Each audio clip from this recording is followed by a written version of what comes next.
In this video, we are featuring a speech mashup from Jim Rohn, Les Brown, Tony Robbins, and more. This speech will teach you how to develop a winning attitude that will allow you to multiply your wins in life.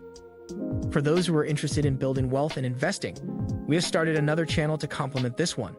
I will leave the link to that channel in the comments, and I hope you guys subscribe to us over there as well. The speech we are about to play will get you fired up for the new year. We put together this speech mashup to trigger positive change and inspiration. It's time to unlock your true inner power and take hold of your true potential. And now, here is Jim Rohn. Here's all you have to do. Learn to work harder on yourself than you do on your job. Once I understood that philosophy, it totally changed my life. Work harder on yourself than you do on your job. If you work hard on your job, you can make a living, which is fantastic. If you work hard on yourself, you can make a fortune, which is super fun. Success is something you attract by becoming an attractive person. Success is not something you pursue. Success is something you attract by becoming an attractive person. Never be satisfied with yourself. Always know that as you invest the effort and time on you, that's the greatest ability that human beings have above animals. See, a dog can't be anything but a dog. Tree can't be anything but a tree. Human being, you've got unlimited potential. You can put effort on you, and by concentrating on you and developing you, you can transform your life wherever you are right now. So you want to work on yourself. My dreams are first every day, then my wife, then my kids. I can take care of my wife and my kids now. Would you agree? I abandoned this. This is the fuel for who I am. I abandon this dream, and then I can't take care of them. And then I'm going to tell them what? It's all right that you didn't win. No, it's not all right if you don't win. You need to win. How many of you need to win more? Okay? If you don't control your environment, folks, somebody else is going to control your environment. You guys that run teams and run organizations, if you do not control your environment, someone else will control your environment. You are being controlled in your environment right now. If you don't control your environment, it starts with me. When I was 45 years old, I'm like, I'm going to control my environment. I'm going to take every penny I have, all the energy I have, all the resources I have, and I'm going to improve me. If I got to go broke in the process, because I'm already broke. Look, if you're not fulfilled if you're not reaching your full potential every day, you're broke right now. If you find your passion, you're going to have this tremendous energy. It's sustainable energy. But momentum requires you always do the next thing to keep the momentum going. If you believe in what you're doing, that's fuel. It adds more fuel to your fire. You got to keep going. You got to keep pushing through. You got to keep persevering. Because at the end of the day, when you do, and you do, and you do more, you will be amazed at how the universe conspires to help you get to the place that you wanted to get to. So believe in you, block out the shade, and let your sun shine on through. Because it's on you to be you. And the reason you get yourself in a passionate place is so that you change your life, and the only thing that changes your life is making a decision. So while you're in this passionate state, that's where you make decisions. The only way the commitment and the energy and the momentum continues is if you take immediate, massive what, my friend? Massive action is the cure-all. Massive action is the cure-all. That's how you develop yourself. That's how you begin to appreciate what you get. When you're working on a dream, at some point in time, a transition takes place. And the transition is what you are becoming in pursuit of the dream. Because even if you don't get the dream, you become such a strong and powerful person. It will so change your life, you can look at something else and say, well, I think I'll go do this then. Because you've now developed yourself in such confidence and such competence in how to deal in the arena of life that you can move into another area and not miss a beat.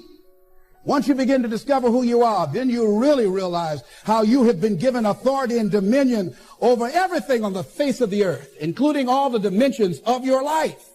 But you can only do that through the struggle of life. And most people avoid the struggle. Most people go through life avoiding pain. And when you go through life like that, something in you dies. Something in you that you never activate is lying dormant in there, that you never get a chance to call on because you have not challenged yourself. Somebody said, the land of familiarity belongs to the dead. That most people like to feel like they're a king in the area of their comfort zone. They only want to do those things that they know how to do well. Osborne said, unless you attempt to do something beyond that which you've already mastered, you will never grow.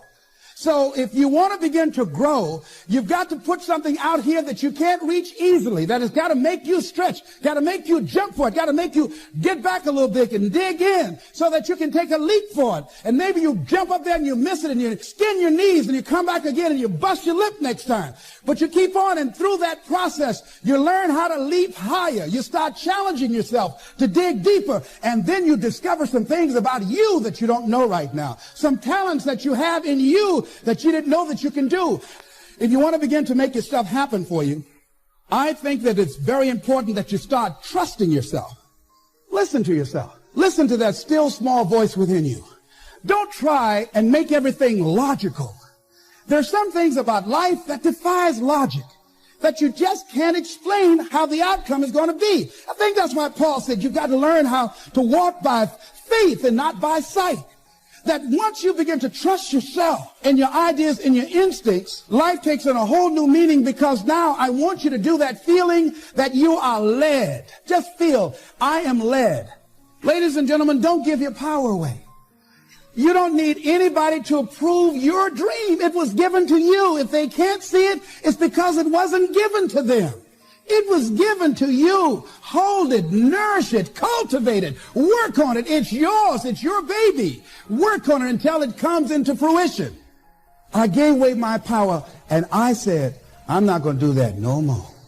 Here's something else for those who make it today. Do what you know is right. Treat people like you want to be treated.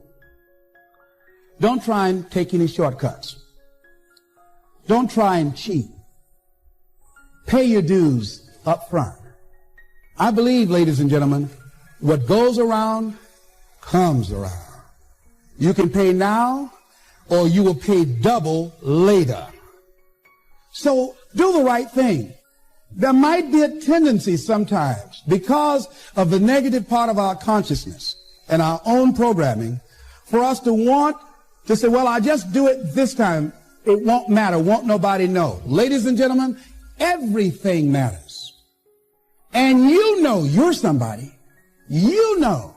I'd rather lose out on my dream doing the right thing than to cheat trying to make a shortcut to get to my goal. I want to be able to look myself in the mirror. And that's what you want to do. There's no saying, judge a man not by what he does, but by that he doesn't have to do. And to judge the true quality of a man is what do you do when nobody's looking. See, there's some good out there for you in the universe that has your name on it. And nobody can get your good. It has your name on it. They can't take your stuff. It's your stuff. So when you know that whatever you're seeking, it's also seeking you, you don't worry. You don't run scared. You don't think somebody's going to take it from you. You listen to your inner voice, and you always take the high road. There will be the tendency, the natural inclination to take the low road. You must resist that. Repeat after me, please. I will always take the high road. And do the right thing. No matter what. Take action. Not hasty if it isn't required, but don't lose much time. Here's the time to act. When the idea is hot and the emotion is strong. That's the time to act. Say, Mr. Rohn, I'd like to have a library like yours. See if you feel strong about that. What you got to do is get the first book and then get the second book. Before the feeling passes and before the idea gets dim, action pronto. Action immediate. Action as soon as possible. Because if you don't, here's what happens. We call it the law of diminishing intent. We intend to when the idea strikes us. We intend to when the emotion is high. But now if you don't translate that into action fairly soon, now the intent starts to diminish. And a month from now it's cold. A year from now, can't be found. So act. Set up a discipline when the emotions are high and the idea is strong and clear and powerful. That's the time to set up the discipline. Somebody talks about good health and you're stirred. Say, right, I need to get a book on nutrition. Get the book before the idea passes and before the emotion gets cold. Go for the book. Start the library. Start the process. Fall on the floor. Do some push-ups. Action. Got to take action. Otherwise, the wisdom is wasted. Otherwise, the emotion soon passes. Unless you put it into a disciplined activity. Capture it. Disciplines is called how to capture the emotion and how to capture the wisdom and translate it into equity.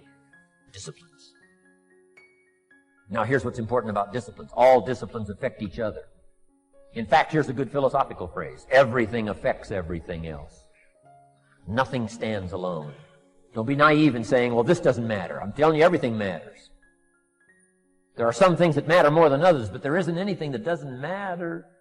Key to take home. Every letdown affects the rest of your performance. Every letdown affects the rest. This is part of the educational process on personal development.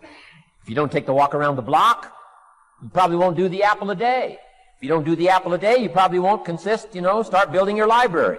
If you don't build your library, you probably won't keep a journal, and you won't take pictures, and then you won't do this, you won't do wise things with your money, won't do wise things with your time, won't do wise things with your possibilities and relationships, and the first thing you know, 6 years of that accumulated, and we say you have messed up.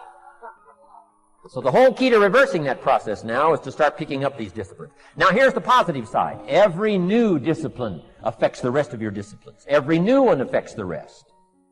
That's why action is so important. The least action, the smallest action. Take it. Because when you start accomplishing and the value starts to return from that one action, it'll inspire you to do the next one and the next one and the next one. You start walking around the block, it'll inspire you to get an apple. Get an apple, it'll inspire you to get a book. Get a book, it'll inspire you to get a journal. Get a journal, it'll inspire you to grow, develop some skills. All disciplines affect each other. Every lack affects the rest. Every new affects the rest. The key is to diminish the lack and set up the new. And you've started a whole new life process. Also, one more thought on discipline. Here's the greatest value of discipline. Self-worth, self-esteem. People are teaching self-esteem these days, but they don't connect it to disciplines. The least lack of discipline. And it starts to erode our psyche. One of the greatest temptations is to just ease up a little bit. Right?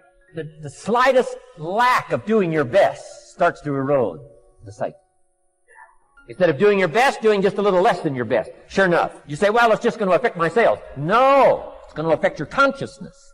It's going to affect your philosophy. Now you've begun in the slightest way to affect your own philosophy. Here's the problem with the least neglect. Neglect starts as an infection. And if you don't take care of it, it becomes a disease. And one neglect leads to another. And the worst of all, when neglect starts, it diminishes our self-worth, our self-confidence, our self-value. You say, well, how can I get back my self-respect? I'm telling you, you don't have to go to 29 classes. All you have to do is start the smallest discipline that now corresponds to your own philosophy, like I should, and I could, and I will. No longer will I let neglect stack up on me so that I will have the sorry scenario 6 years from now, giving some excuse instead of celebrating my progress. That's the key to discipline. Okay? Let's get kids involved in the least of disciplines. One more, and then one more, and then another one, and then another one, and then some more. And the first thing you know, you're starting to weave the tapestry of a disciplined life into which you can pour more wisdom and more attitude and more strong feeling, more faith and more courage. Now you've got something, a vessel in which to put it. And now the equities start to flow. And the early return, I'm telling you, if you'll start this process, the early return will have you so excited. You'll commit yourself to this strategy for the rest of your life. You'll never go back to the old ways. Join a new crowd. Join a new group. The disciplines to do it. Take action. I recommended the last time I was here, the little book, Richest Man in Babylon, and I said, I've lectured now to over 3 million people in the last 33 years, and I've recommended this little book to almost all of them, I think. Guess how many have actually gone and got this little book? Answer, very few. My best guess is 10%. Such an easy thing to do. In that last seminar, right, I suggested this little book, number one, is easy to find. Number two, it's easy to buy. The most you can pay for it, $6, $7, $8. You can borrow that from your kids. And number three, it's easy to read. It's in story form. That's why I use it for teenagers, teaching them how to be rich by 40, 35 if you're extra bright, much sooner if you find a unique opportunity. But if it's easy to find and easy to buy, and if it's easy to read, why wouldn't everybody go get it? We don't know. What do you know? You don't know. I don't know. Nobody knows. Here's how profound it is. Some do and some don't. Now here's the numbers. About 10% do. 90% don't or won't. We don't know the mystery of that. And I'm telling you, 10 years from now, those numbers will still be the same. 10% will, 90% won't. The numbers don't change. Only the faces change. You're looking at one of the faces. I used to belong to the 90% who couldn't be bothered even if it was easy.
Chẳng được quên khi cơn mưa đêm lại về.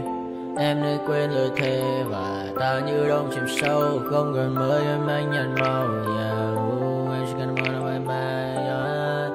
Chỉ còn là những cơn mưa vô giá. Cho bên mơ em không mơ anh. Anh một đêm mơ. Chỉ cần bên em không được cần nhớ. Và chỉ có em không muốn nhớ. Và người ta bên nhau như ngã thơ. Muốn nhớ về say em chỉ có mấy em ở đây. Và anh như muốn chết đi nhưng không muốn em mãi mãi. Tình yêu làm cho ta đau đầu. Không em như nằm hâm mộ. Anh như đứa mong cầu. Và vui bên em ngủ sầu. Chào các bạn bay mà mơ. Chỉ có bên em nhưng đừng có mơ. Mà đã ra em muốn bên ai. Anh không mong gì hơn. Chỉ mong em sẽ ở đây ôm anh thật gần. Anh chỉ mong đôi ta được có nhau. Và đừng em đâu anh có em. Một đêm bên anh có em. Ta sẽ trao nhau môi hôn thật sâu. Ôm anh.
I got nightmares in my head, I fear that the thoughts build up until I can't hear, that my mind fills up into a creature, and it haunts me somewhere much deeper.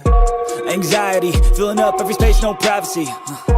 And silently, it could build and build until you finally see, whoa, it's taking over, damn no closure, moving closer. No exposure, I just wanna be a loner. Some can't stay sober, looking over all their shoulders, like moving boulders just to get out of the home. It sucks, I've had enough, I don't wanna feel the stuck under the rug, all my problems that I shove. I got nightmares in my head, I fear that the thoughts build up until I can't hear, that my mind fills up into a creature, and it haunts me somewhere much deeper. I got nightmares in my head, I fear that the thoughts build up until I can't hear, that my mind fills up into a creature, and it haunts me somewhere much deeper. I've been feeling weird, I can't seem to focus good enough. Nothing's really clear, sometimes it could be a little tough. I just need to feel like the end's in sight for me, but let's be really real, anxiety can foggy all this stuff. I've been feeling weird, I can't seem to focus good enough. Nothing's really clear, sometimes it could be a little tough. I just need to feel like the end's in sight for me, but let's be really real, anxiety can foggy all this stuff. It sucks when you finally feel like giving up. Oh God, no luck, everything feels like you're sticky stuck. I'm lost, handcuffed to the bed where I sleep, don't give a fuck. Can't stop, unplug, feeling over